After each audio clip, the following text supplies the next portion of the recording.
जय श्री राम भाइयों, जय श्री हनुमान भाइयों। यदि आप पूजा पाठ कर रहे हैं तो अपनी पूजा को भूत बंगला मत बनाओ। भाइयों सही सुने हैं, आपकी यदि आप पूजा पाठ कर रहे हैं तो अपनी पूजा पाठ को भूत का बंगला मत बनने दो। अब आप सोच में पड़ गए होंगे कि ये क्या हम बोल रहे हैं, भला पूजा पाठ कहीं भूत बंगला बन सकता है? नहीं न, पर ऐसा होता है। चलिए आज इसी रहस्य पर से पर्दा उठाते हैं कि कैसे आप पूजा पाठ करते हैं तो भूत बंगला बना देते हैं। प्रसंग बड़ी ही रोचक और महत्वपूर्ण है। ज़रूरत है ध्यान लगाकर अंत तक सुनने की।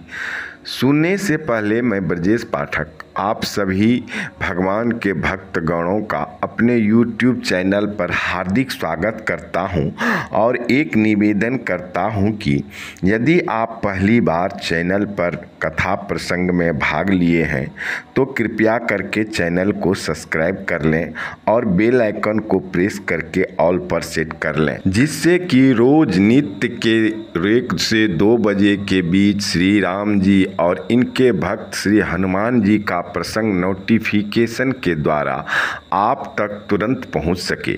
भाइयों पूजा पाठ करते हैं तो इसमें भूत बंगला क्या होता है सुनने में अटपटा सा लगा होगा आपको, पर ये एक भावना है कि आप पूजा पाठ कर रहे हैं पर ध्यान और भावना आपका प्रगाढ़ नहीं है। मतलब कर भी रहे हैं, नहीं भी कर रहे हैं।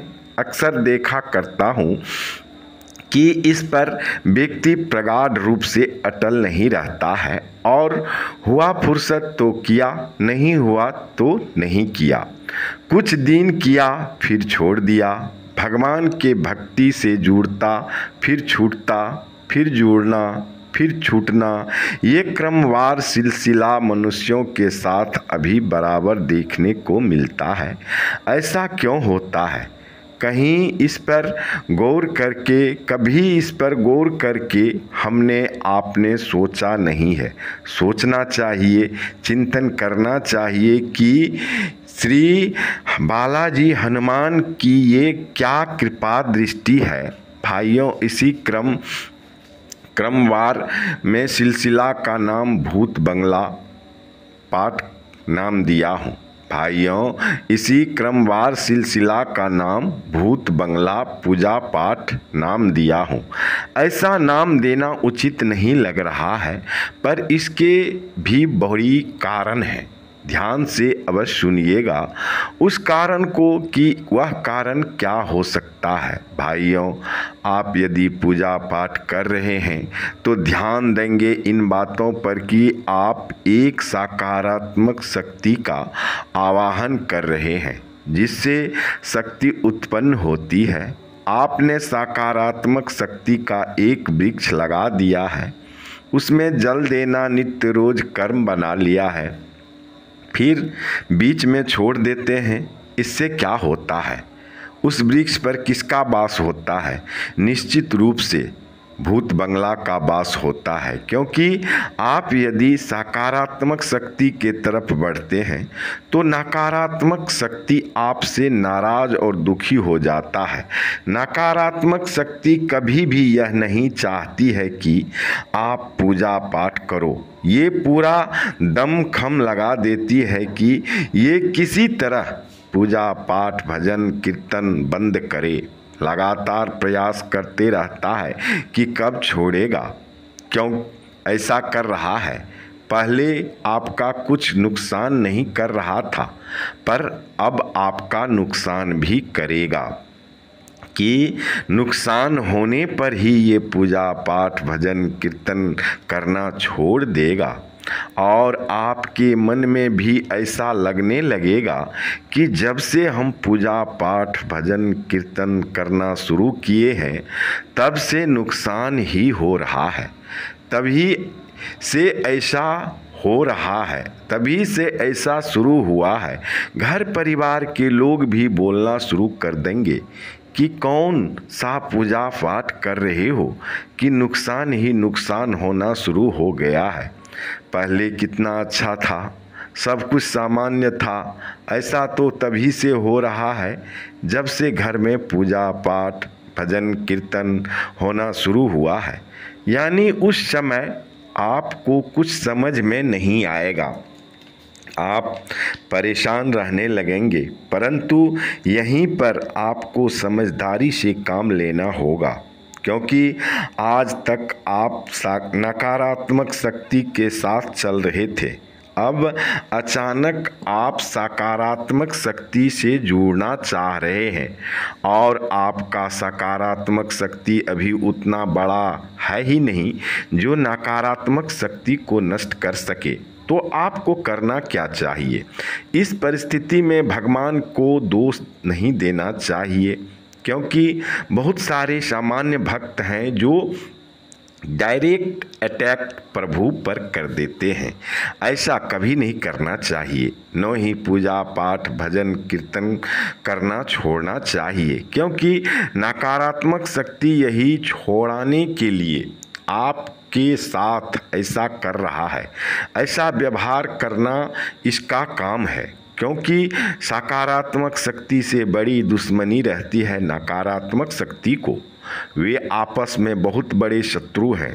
इसी परिस्थिति में जो व्यक्ति पूजा पाठ भजन कीर्तन छोड़ दिया करते हैं, उसी के पूजा पाठ को बोला हूँ कि अपने पूजा पाठ को भूत बंगला मत बनाओ।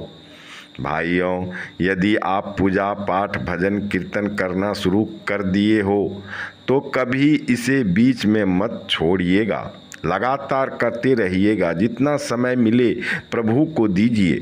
यदि समय नहीं मिले तो उस रोज़ प्रभु से क्षमा याचना कीजिए। क्या हे प्रभु, आज आपका पूजा पाठ भजन कीर्तन का समय नहीं मिल पाया, हमें माफ़ करें। कल हम आज का और कल का दोनों समय मिलाकर जो अवधि होगा, हम अवश्य आपका आराधना करेंगे। भाइयों, सबसे बड़ा मालिक परम पिता परमेश्वर है। कभी इससे निवेदन पूर्वक छुट्टी नहीं मांगते हो, गुहार नहीं लगाते हो। जब मन किया कर लिया, जब मन किया छोड़ दिया। यानी अपनी मन की मालिक खुद बन बैठते हो। अपनी मन की मालिक खुद है। नहीं, ऐसा नहीं करना चाहिए। अपनी मनमानी नहीं करनी चाहिए, कभी नहीं करनी चाहिए। जो समय प्रभु को दिए हो उस समय पर खड़ा उतरो, नहीं तो प्रभु से उस समय क्षमा याचना करो कि हे प्रभु, आज बहुत बड़ी गलती हो गई, हमें कृपा करके माफ़ी प्रदान करें। प्रभु बड़े दयालु हैं, वे सब कुछ देख रहे हैं। आप सच्ची भावना से सच पर खड़े रहते हुए माफ़ी मांग रहे हैं तो निश्चित रूप से प्रभु अपने भक्त को माफ़ कर देते हैं। भाइयों, इस प्रसंग के अंत में एक बात आप सभी भक्तगणों से अवश्य बोलना चाहूँगा कि यदि आप पूजा पाठ भजन कीर्तन करना इसमें शामिल होना शुरू किए हैं तो कभी अपनी तरफ से इसमें जाना बंद नहीं करेंगे, क्योंकि आप अच्छे कर्म करते हैं। जब भी अच्छाई को आप छोड़ेंगे तो बुराई शक्ति आपका बेसब्री से इंतज़ार कर रहा है अपने आगोश में लेने के लिए। जब इसके आगोश में आप आ गए तो जो भी आपसे करवाना चाहता है वे बुराइयां शक्ति आपसे अवश्य करवा लेंगे और आप करेंगे भी, क्योंकि बुराई शक्ति का बहुत जल्द प्रभाव पड़ता है और ये तुरंत आप पर हम पर हावी हो जाता है और अपने काम को जल्द निपटाना चाहता है ताकि हम अपने मकसद में सफल हो जाएं। इसी समय पर धैर्य और गंभीरता से शांत होकर थोड़ा मन में विचार करके अपने समझ में नहीं आवे तो बड़े बुजुर्गों ज्ञानियों से सलाह लेकर कदम आगे बढ़ाना चाहिए ताकि सही और सद्मार्ग पर आप चल सकें। भाइयों, आशा करता हूँ कि आपको ये प्रसंग अच्छा लगा होगा। जहाँ तक श्री राम प्रभु हमें चेतना दी और श्री हनुमान जी ज्ञान दिए हैं वहाँ तक पहुँचने का भरसक प्रयास करता हूँ। फिर भी यदि गलती हुई होगी तो इसके लिए माफ़ी चाहता हूँ। और एक बात आपको याद दिला दे दूँ कि यदि अभी तक चैनल को सब्सक्राइब लाइक नहीं किए हैं तो अवश्य कर लीजिए, जिससे प्रभु श्री राम आपका मंगल करे, आपके जीवन में एक नई खुशियाँ प्रदान करे। श्री हनुमान जी कष्ट हरे। भाइयों जय श्री राम। प्रभु करे आप सबका कल्याण।